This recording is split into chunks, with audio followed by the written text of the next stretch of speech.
to Movie Valhalla, where brave movies go to live forever. While there's so many movie podcasts out there that just focus on the negatives and poking fun at lower budgeted movies, we decided we wanted to be a little different here and only dwell on the positives. And we're not going to do the big Hollywood movies. We're going to do the little movies that can, the brave movies, the movies where the directors and actors and set designers and special effects artists really put themselves out there and attempted something daring and different and independent. So those are the movies that deserve to be a movie in Valhalla, and those are the movies we're going to talk about.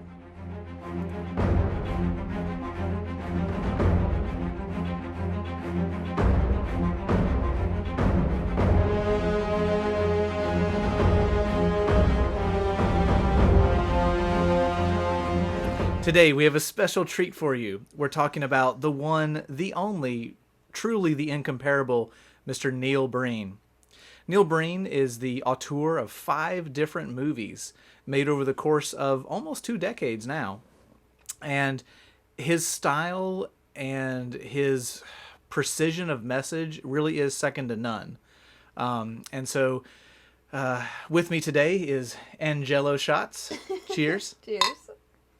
And nice to be here. Thank you. You're welcome. And Neil Breen is perhaps her favorite director of all time, so she insisted to be part of this episode. And we're going to be talking a little bit about the very first Neil Breen movie either of us saw, which is I Am Here Now. Oh, you got to pause longer. It's 4. Because it's not 3 ellipses, it's 4. It's I Am Here Now. And so just to give you a little bit of background on that movie, I Am Here Now. Is basically the overall plot is Neil Breen plays a computer AI that has basically it's God essentially. Yeah, he's God, but God as an AI, as a computer. And he comes back to Earth after having first started Earth up on its sort of, on its path forward, human evolution, everything like that. And he's come back to Earth to literally judge us, to see how we're doing. It's a very biblical story, but with the technology that he loves to put in his movies too. So in the course of the movie, when Neil Breen comes back to Earth, he appears in the salt flats, basically, the desert. He proves himself basically immediately to be immortal. You can't hurt him. You can't do anything to him. And he's omnipotent. He's all powerful. He's all knowing. He can freeze time with a wave of his hand. He can, heal wounds. Stop time. Yeah. He can, do all kinds of like amazing things. And so he's our protagonist for the movie. But it's an interesting choice because when your protagonist is literally, God's Superman, how are you going to have any conflict in the movie? And we'll talk a little bit about how Breen solves that problem. So first thing, before we get into our list of the high qualities of I Am Here Now, is to tell you, if you don't know, Neil Breen is a true one-man show. So he writes, directs, stars in, produces, scores, edits, provides catering, music. Music. He's a music supervisor. He's the effects budget. He does like effects work himself. He does literally everything on his movies. And like I said, he's had 5 movies under his belt so far, hopefully with many more to come. And that is a quality that is undeniably very impressive. Even some of the great B-movie directors of yesteryear, your Roger Cormans, your Don Dohlers, and even the more, famous modern ones like Tommy Wiseau, they weren't a one-man show. They didn't do it all themselves. They had teams of people, like actual, teams helping them. But Breen really is, like a true maverick in that regard. So Angello-shots, what would you say is one of the most impressive things that he can do, like on his own, basically, for these movies? Because you have a little bit of experience doing independent film. It's pretty impressive. One of the things I've always found most impressive was how he raises the money to do these movies. In recent years, because of the rise of crowdfunding. He has crowdfunded several movies, and sometimes it's not for the whole movie itself. It's just to add special effects. I remember one crowdfunding was to buy a drone for drone shots, and now you can expect drone shots in almost all of his movies. Was that in Twisted Pair? There weren't drone shots in Twisted Pair that I remember. I don't think there were. Double Down, though. Oh, yeah. Well, no. Double Down was his very first one. That one was much more lo-fi. Okay. So the other three have lots of drone shots. I think, right? Or maybe it's only the other two. But anyway. See, I always think of it like as I Am Here Now is the first one, probably because it was the first one that I actually saw. So yeah, his first one was Double Down, and we'll do that in a future episode of Movie Valhalla, because that has its own unique category that belongs in. It's a very different movie than I Am Here Now. So yeah, him raising the money himself is because he operates outside of the Hollywood system. Yeah. He is not part of the big Hollywood system. system. Does he have a GoFundMe page? Yeah, I think he does Kickstarter pages. I think, but I can't remember, to be honest. I keep missing his fundraisers, or I would donate, kick in $10 here or there to them. I totally would. Because I have bought some of his movies, which is a whole separate thing I'll tell you about at the end of this, folks, and that's an adventure in and of itself. Just trying to buy one of these films, but it is got it like a bootleg copy. It is well worth it. It is well worth it. So anyway, he does all these things himself, and one of the things we'd like to highlight is, well, his characters are extremely diverse. Yeah. He has several different types of people and ages and colors and yeah, and for example, I Am Here Now. You got the different types of characters. You got the old man who is dying of cancer, right, juxtaposed against the twin strippers, the young twin strippers, right, juxtaposed against the young single mom with her baby, which may or may not be a baby doll, but that's it's independent production like this. That 100% is a baby doll, or just a baby really good at holding still for long takes.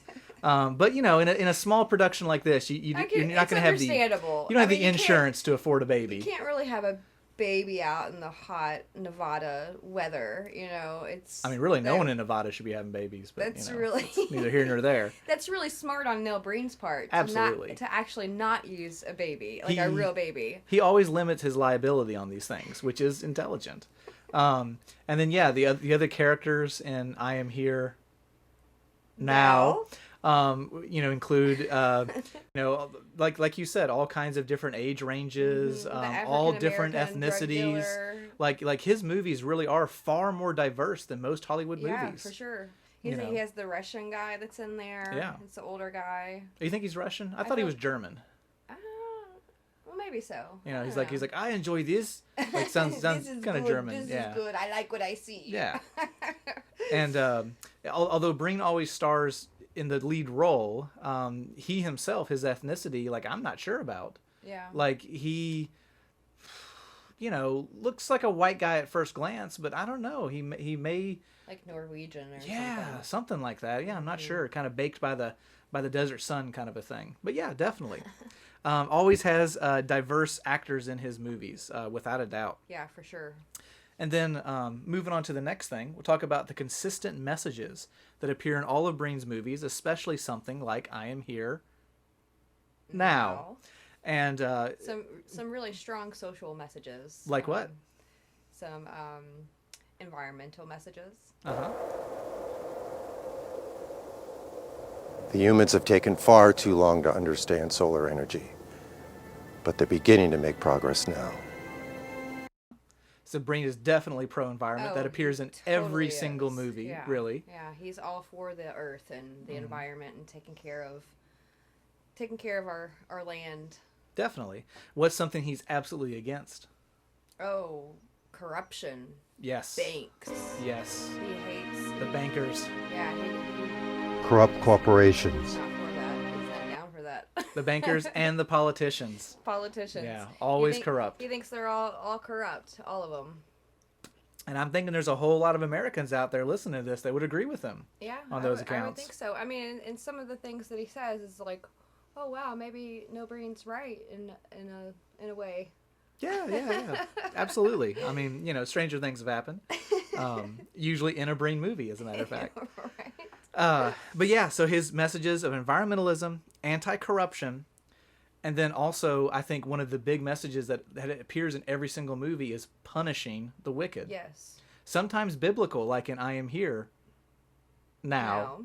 Where he's literally playing God, punishing, essentially sinners. Yeah, like literally punishing people. Disappointing humanity. Mm-hmm. But other times, even when he plays a secret agent, even when he plays, a superhero, he's still all about punishing people that deserve to be punished, criminals, but especially those that engage in that kind of corruption. Which I don't disagree with Neil Breen to a certain extent. It's a very low budget, kind of Punisher like character kind of thing going on. It really is. Yeah. So yeah, we got the consistent messages going on in here too. The themes in Breen's movie are usually pretty easy to figure out, I will say. Sometimes they are a little bit conflicting, like Pass Through. Yeah, but I was going to say the last movie was Twisted Pair? Yeah. We'll talk about that in the future. But yeah, Twisted Pair is a difficult one. It's going to be a Twisted Pair 2, for sure. I sure hope so. That'd be incredible to have a sequel, like an actual... I need answers. Well, what I want is an expanded Breen-verse, where it's like the Marvel Cinematic Universe, but Neil Breen, right. And so like... some graphic novels, yeah, too. so like Till from Pass Through will appear in like Twisted Pair, and you could have like Breen and Breen together teaming up. Like, I would say an Avengers made up exclusively of Neil Breen characters would be perhaps the greatest B movie ever made. That would be pretty amazing. Ever made. That's for sure. Yeah. So anyway, for consistent messaging, one of the things that we definitely noticed in this movie was about... Oh, the props. Yeah. Props. What were your favorite props in this movie? Probably the paperweight. The outer space space egg kind of thing. I don't know what it was. It was like clear, and it kind of looked like it had little mushrooms in it, like the paperweight that you put on your desk. The baby doll heads out in the desert. And I know he's been asked about totally those in interviews before. Mm-hmm. Yeah, what he do won't you think say that means. Yeah, he won't say what they're symbolic of, but it definitely means something. I feel like it's like a symbol of all the aborted babies that people have aborted, and it's shameful. I don't know. It could Something be on those lines. See, I thought in this movie it was more about how humanity are Breen's children, and he's disappointed in his children. Well, and that it's could like be true too. we're as lost figuratively, metaphorically, as a bunch of decapitated baby doll heads set out in the desert. Well, basically, I think Neil Breen does stuff like that just so you can feel to be provocative. Yeah, I mean, so it's whatever you feel it means. It's right. So. You might be right. I might be right. We're both right. Yeah. I feel like that's the kind of the message he puts out with in his props. Yeah, definitely. I can see that. And then one thing I just, wrote down just because I was thinking about it a lot, especially with this movie, is how he's unafraid to hold on long takes. And modern kind of editing is just, quick, edit, cut all the time. You got the let this scene Jason linger. Bourne movies just giving me an epileptic seizure. But Neil Breen will show a character reacting to something, and then after like 6 seconds have passed, and it's just a character's face, and there's no dialogue, and they're just staring at something off camera, he just keeps showing it. He just keeps showing the reaction. And then like 11 seconds have passed, and you're getting into like Spielberg reaction territory here. But Breen is unafraid to do it, and it's he'll even bring up really effective scenes again and again sometimes. Well, and have the I same think he really shot. wants you to kind of be a part of that experience and to feel like what he's feeling at that moment and really kind of submerge yourself into that moment. I would say it's just like Stanley Kubrick. I mean, like Breen could come right behind like Kubrick as far as like holding the long shot and making you feel something, even if it's extremely uncomfortable.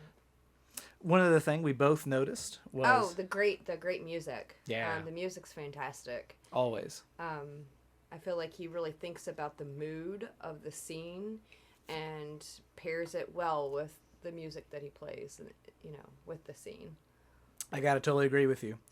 Breen doesn't compose the stuff himself. Unfortunately, he's not quite that much of a Renaissance man, but he is the music supervisor. He can do everything else, but he just can't play music himself. Yeah, pretty much. Who knows? He might play the banjo or fiddle or something. Who knows? I would love if I Am Here Now had an all banjo soundtrack. Could you imagine? That really would have added to a lot of scenes. That it would have been tonally really confusing, but it really would have added. But yeah, I do think his great choice in music really elevates a lot of scenes, up to more than you would think, because a lot of scenes are just characters standing somewhere, and obviously the camera's on a tripod, it's not moving. Sometimes there's long periods of time with no dialogue, or there's a drone, not in this the movie, drone shots, but yeah. But having that music in there really makes it and to feel more epic, basically, which It does. which would fit something like this movie, which is about essentially God coming back to Earth and finding us wanting, God being a little pissed at us for not being good to each other. Completely disappointed. Yes, absolutely. And which I gotta say, I think in most movies, it seems like Breen's characters are disappointed in humanity. Going back to his consistent messaging, we aren't treating the environment well enough. We're too corrupt. We're mean to each other, and we need to be better as human beings. Absolutely. To the earth and to ourselves and to each other. Yeah. There's a good message there. There is. Okay, so we're coming up towards the end of Movie Valhalla because we like to keep our stuff, short and sweet. Short, sweet. Just like how I imagine Neil Breen is in real life. Well, no, I don't think he's that short, though.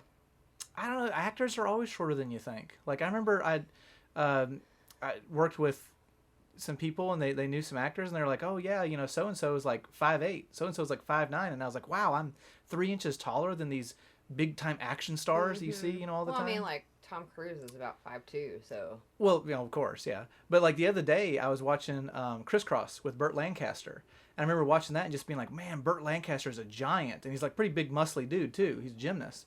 And I was like, gosh, Burt Lancaster is huge. Like 5'5". And then, no, he's 6'1". Oh, God. But I mean, he was towering over other people in that movie. Wow. So, like, most of the actors in that movie were, like, 5'5" or something. Because he was way taller than them. Anyway. No, I think Neil Breen's probably about 5'10".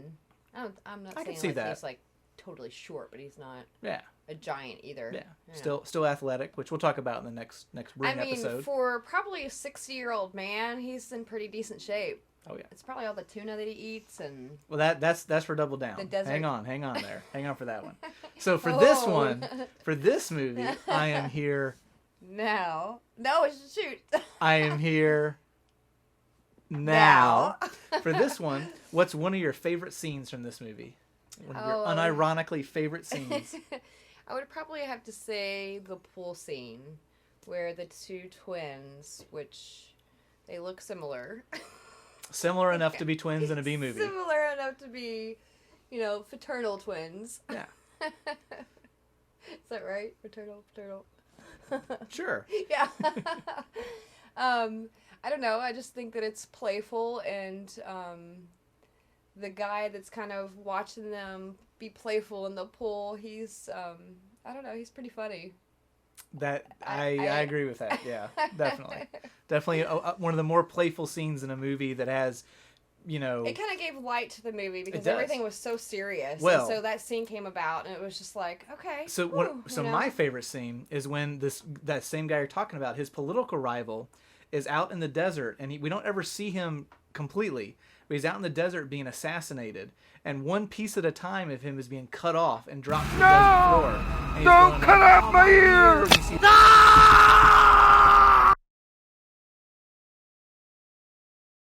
His ear fall to the ground. He's like, oh, my hand, this and that. And so that sort of gruesome violence, like you said, juxtaposed with the playful kind of pool scenes, really, balance each other out. It's like a seesaw. Most Neil Breen movies are like being on a seesaw. It goes this way, that way, and it can balance out if you got. You really don't know what to expect. I mean, it's always just like kind of like, oh, what's that's shocking. Yeah, that came out of left field should be the tagline to basically every Neil Breen movie. Just like, what? It's fantastic because it keeps you on your toes. And yes, that is how you guessing. Subvert expectations, Ryan Johnson. You subvert expectations by making unexpected things happen, not by making characters dumb. So what's another one of your favorite scenes? Let's see. Probably where he waves his hand in front of the old dude and says, you're healed. I can't remember exactly, like... Healed him of cancer. He healed him of cancer. He's not crippled anymore. And now he's a young dude. Yes. So he like gets up out of his wheelchair, and he's like, he can walk, and he's completely cured of cancer, and he's young, and he's not crippled anymore, and he takes off with one of the twins, and they fall in love instantly. Yeah. and raise the baby doll baby together. I feel like it's kind of almost like a fairy tale ending. It a lot of is. this movie is sort of surreal in a way that's almost like being in a fairy tale, like kind of an Alice in Wonderland-y kind of effect. I think he wanted to keep it extremely positive at the end because it was so deep and heavy throughout the whole movie. So he kind of wanted to have a light, fun ending. I think one of my favorite things about this movie is the variety of locations. Yeah. So we have scenes out in the desert, like kind of the salt flat looking deserts. We have scenes set in Las Vegas along the strip. Like in the suburbs. Like in the suburbs. We have in kind of in the Neil ghetto. Breen's house. Well, that's like a destroyed area. Yeah, like the it's buildings are ready to be abandoned. torn down and everything. So this movie does do a lot of different settings for a lower budget movie. It does go around a whole lot. Yeah. It is filmed in and around Las Vegas, though, because that's where Neil Breen lives, and that's where he likes to film. He always does a fantastic job with the location, I feel like. He does have a good eye for locations, without a doubt. All right, so heading into the end of Movie Valhalla, we hope you all enjoyed this take on Neil Breen's, I would honestly argue it to be like a classic movie. Wouldn't you agree, Angello-shots? It's probably one of my favorite movies ever. Yes, I would agree with that too. It has a special place in our hearts since it's one of the first Neil Breen movies we ever saw. And like I said, just the combination of different things going on in that movie, it really is an unforgettable experience. So all y'all out there, if you ever have a chance to see it, I highly recommend you seek out this movie and see it. If you want to know how to find one of Neil Breen's movies, then it's a process. So you got to go to his website, and then when you go to his website, you can't buy, for example, I Am Here Now. Like directly. You have to put in an order for a different movie, but in these special instructions, tell him what movie you really want. And all the movies cost the same the last time I checked, last time I bought something. So like I said, it is a process, but it is definitely worth it to do. So basically you have to be like a secret agent to even order a movie from him, which it wasn't that bad like for me, but it wasn't from Neil Breen. It was from Etsy. Yeah, I think you got to knock off. Oh, for sure. Yeah, I did. I got the original Neil Breen jewel case. Obviously it was burned at his home computer movie. But I think that's on purpose, though. I think it's kind of a meta commentary on like the Hollywood process. So we hope you all had as much fun listening to this as we did recording it.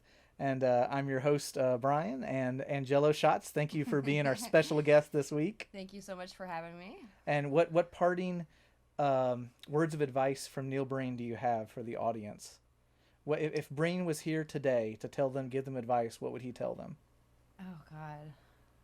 Let's see. I'm trying to think like one of his major quotes in the movies.